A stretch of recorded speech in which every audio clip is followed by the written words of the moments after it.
విలన్లు క్లైమాక్స్లోనే arrest అవుతారు. KTR drugs కేసులోనూ విచారణ జరుగుతోంది అంటూ తెలంగాణ ముఖ్యమంత్రి వర్యులు రేవంత్ రెడ్డి గారు సంచలనమైనటువంటి వ్యాఖ్యలు చేసిన నేపథ్యంలో ఈ వ్యాఖ్యలను ఉద్దేశించి మనం చర్చించుకునేటువంటి ప్రయత్నం చేద్దాం. ప్రస్తుతం మనతో పాటున్నారు ప్రముఖ రాజకీయ విశ్లేషకులు అంకమరావు గారు. వారితో మాట్లాడదాం. సార్ నమస్తే. సార్ నమస్తే. తెలంగాణ ముఖ్యమంత్రి రేవంత్ రెడ్డి గారు కేటీఆర్ను ఉద్దేశించి సంచలనమైనటువంటి వ్యాఖ్యలు చేశారు.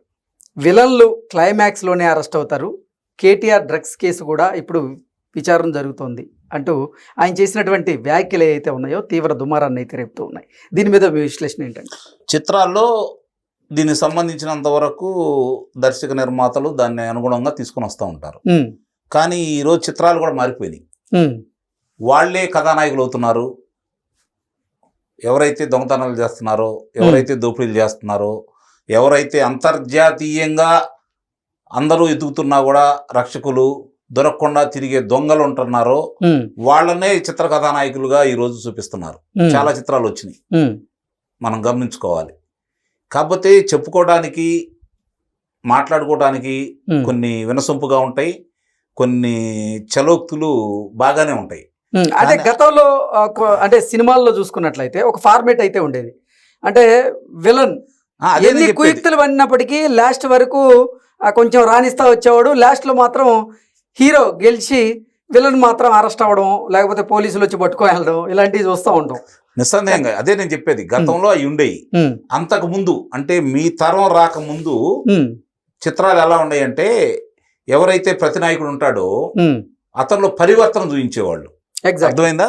పరివర్తన చూపించేవాళ్ళు. ఇప్పుడు చంపేస్తున్నారు. వ్యత్యాసం చూడండి. అంటే మనుషుల్లోని మానవత్వం తగ్గిపోయి క్రూరత్వం పెరిగిందంటానికి నిదర్శనం. పరివర్తన గురించి ఆలోచించట్లేదు, చంపేయాలి అనే నిర్ణయానికి వచ్చేసారు అనమాట. అట్లా రకరకాలుగా మారుతా వస్తూ ఉంది. ఆ మార్పుల్లో ఇదిగో ఒక కారణం. అందుకే నేను చెప్పింది. ఇప్పుడు మనం అనుకున్నట్టు గతంలో లాగా మీరు ఒకటి గమనించండి. మహాభారత యుద్ధాన్ని తీసుకోండి. మహాభారతంలో ద్రౌపది వస్త్రాపహరణం జరిగేటప్పుడు ఎవరైతే కౌరవ సభలో ఉండారో మౌనం వహించారో అశ్వత్థామ ఒక్కడు తప్ప. అశ్వత్థామ దాన్ని ప్రశ్నించాడు, ప్రతిఘటించారు, ప్రాణాలతో బయటపడ్డాడు. అతనొక్కడే యుద్ధంలో ప్రాణాలతో బయటపడ్డాడు.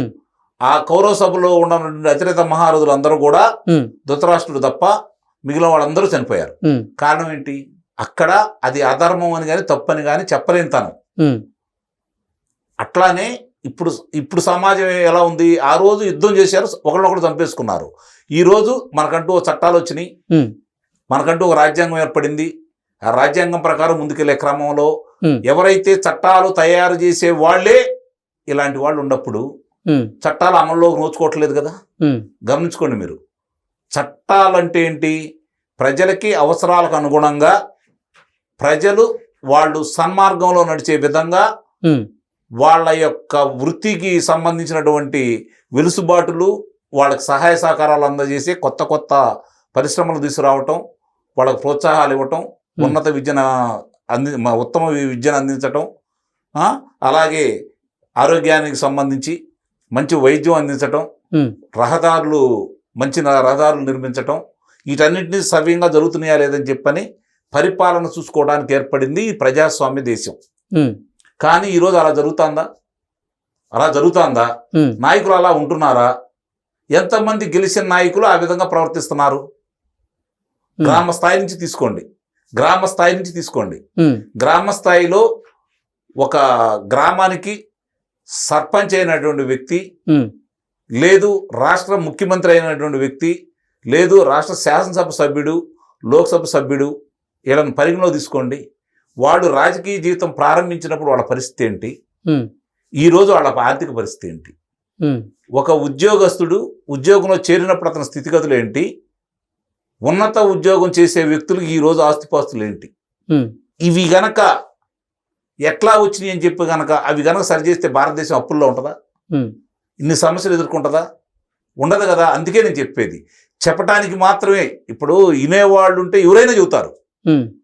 దాన్ని అమలు చేసేవాళ్ళు, చట్టాన్ని న్యాయాన్ని ధిక్కరించి ప్రవర్తించే వాళ్ళకి శిక్షలు గనక వేయించగలిగితే నాయకుడు అనే వ్యక్తి, పరిపాలకుడు, చాలా వరకు సర్దుబాటు అవుతాయి. ఇవన్నీ చాలా వరకు సర్దుబాటు ఉంటాయి.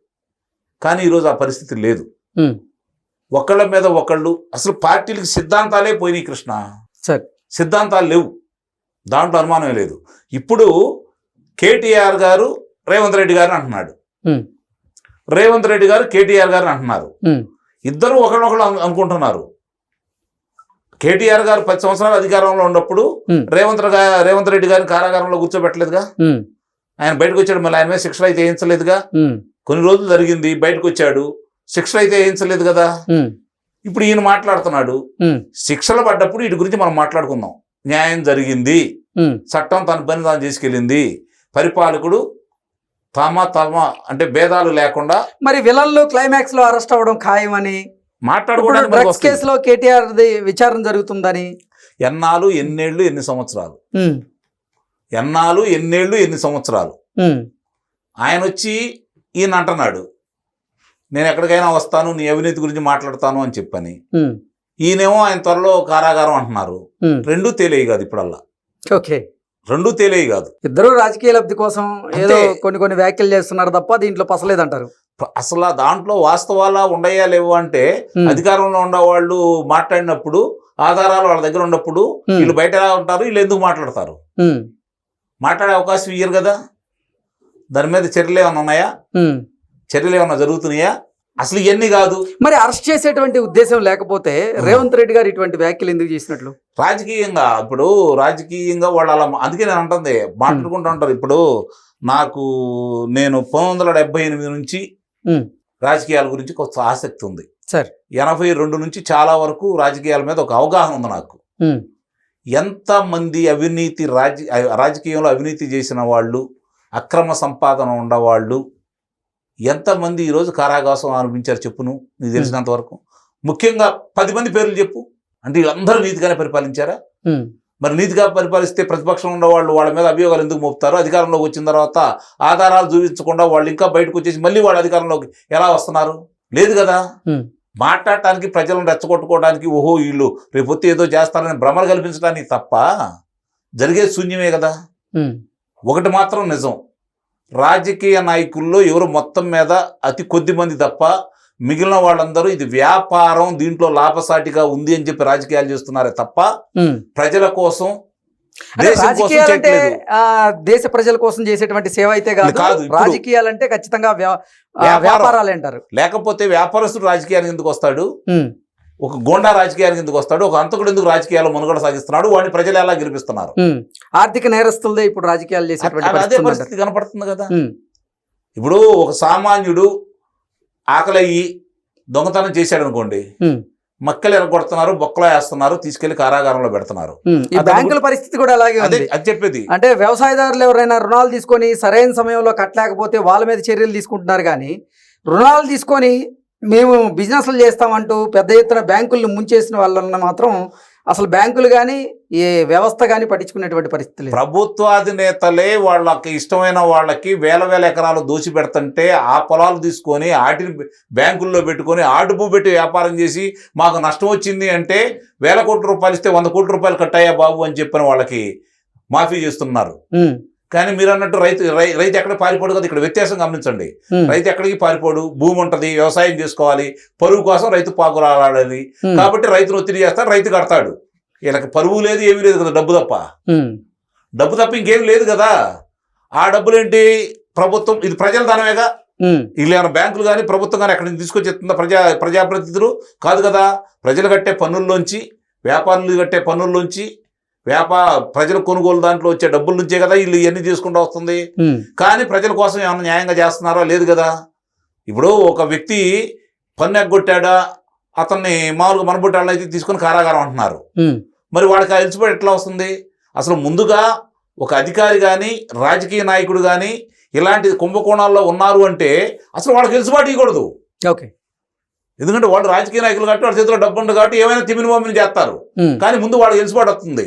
వాళ్ళకి 10 సార్లు రాలేదన్నా మీరు చెప్పిన టైంకి మేము రాము, మాకు పెళ్ళిళ్ళు ఉన్నాయి, లేకపోతే మేము బాత్రూంలోకి వెళ్ళాలా, ఏం చెప్పినా కూడా ఒప్పుకుంటుండ్రి. మనం అంటే ఒప్పుకుంటారా? లేదు. మరి వాళ్ళకేంటి వెలుసుబాటు? అసలు వాళ్ళకి ఇవ్వకూడదు కదా వెలుసుబాటు. వాళ్ళని ప్రజాప్రతినిధులుగా ఎన్నుకున్నప్పుడు ప్రజల కోసం పనిచేయమే కదా వాళ్ళకి ఇచ్చింది. వాళ్ళు సొంత పనులు చేసుకోవాలా? ఇది ప్రజలు కూడా ఆలోచించుకోవాలి. జరుగుతున్న విషయాలన్నీ ప్రజలు కూడా ఆలోచించుకోవాలి. అంటే నేను ఇక్కడ రేవంత్ రెడ్డి గారినో లేకపోతే కేటీఆర్ గారినో నేను తప్పట్లా. ఈ రోజు రాజకీయ పార్టీలు అలా ఉండే కాబట్టి వాళ్ళు అలానే మాట్లాడుతున్నారని చెప్పి మాత్రమే నేను చెబుతున్నాను. ఓకే, అంటే రాజకీయ పబ్బం గడుపుకోవడానికి మాత్రమే ఇటువంటి నిస్సందేహంగా. సంచలనమైనటువంటి వ్యాఖ్యలు తప్ప నిస్సందేహంగా అందుట్లో ఎలాంటి అనుమానాలే లేవు. ఓకే, దాంట్లో ఇప్పుడు మనం సొత్తనే ఉన్నాం. హైడ్రా అంటారు ఇక్కడ, గతంలో కుంభకోణాలు అంటారు, మనం ఇక్కడ గురించి కాళేశ్వరం మాట్లాడుకున్నాం అన్నారు. కాబట్టి కాళేశ్వరం గురించి అని అంటారు. ఉమ్, దాని గురించి విచారణ జరిగిద్ది, ఉమ్, తేలదు, ఎప్పుడు తెలియదో కూడా తెలియదు, ఉమ్, దోషులు ఎప్పుడు బయటకు వస్తారో కూడా తెలియదు, జరుగుతూనే ఉంటాయి. ప్రభుత్వాలు మారుతాయి, మళ్ళీ వీళ్ళని ఎన్నుకుంటారు. గమనించుకోండి, ఉమ్, ప్రభుత్వాలు మారినప్పుడు మళ్ళీ యువతరాలనే ఎన్నుకుంటున్నారు. ఉమ్. అంతే తప్ప ఈ రాజకీయ నాయకుడు అభియోగాలు వచ్చినాయి, ఆ రాజకీయ నాయకుడి మీద అభియోగాలు వచ్చినాయి, వాళ్ళిద్దరిని ఓడిద్దామని ప్రజలు కూడా అనుకోవట్లేదు. అది బాధ. Okay sir, thank you so much. Thank you.